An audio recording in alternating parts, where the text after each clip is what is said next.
Swat press club और Swat union of journalist ने अपने हक के मुतालबा के लिए स्वात प्रेस क्लब में एहतजाज किया, जिसमें ज़िलाई कौंसलर गलकता राहत अली खान भी सहाफ़ियों के साथ इज़हार यकजहती के लिए पहुंच गए।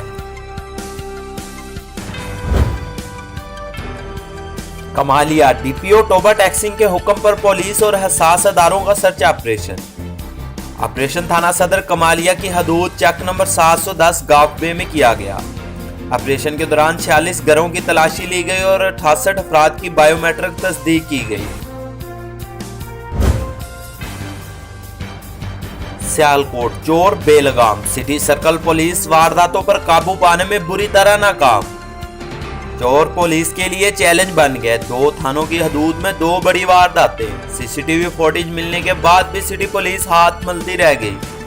चोरी की 2 वारदातों में मोटरसाइकिल सवार चोरों ने लाखों रुपए मालियत की कीमती अशिया और नकदी चोरी की। फुटेज में चेहरा वाज़ेह होने के बावजूद सिटी पुलिस मुल्ज़िमान को गिरफ्तार करने में बुरी तरह नाकाम।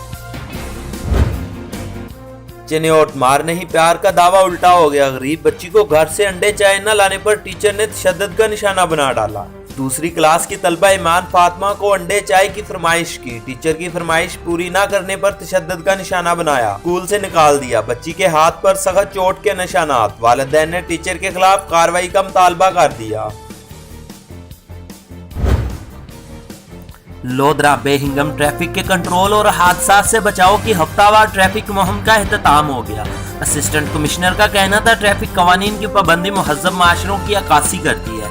इसका एहतराम हम सब पर लाज़िम है। एक इंसान की जान बचाना गोया पूरी इंसानियत की जान बचाने के मुतरादिफ है। ऐसी मुहिम से लोगों में शाऊर बेदार होगा और बढ़ते हुए हादसात की रोकथाम और बेहिंगम ट्रैफिक का खात्मा होगा। मुहिम से हज़ारों लोगों ने इस्तेफादा किया।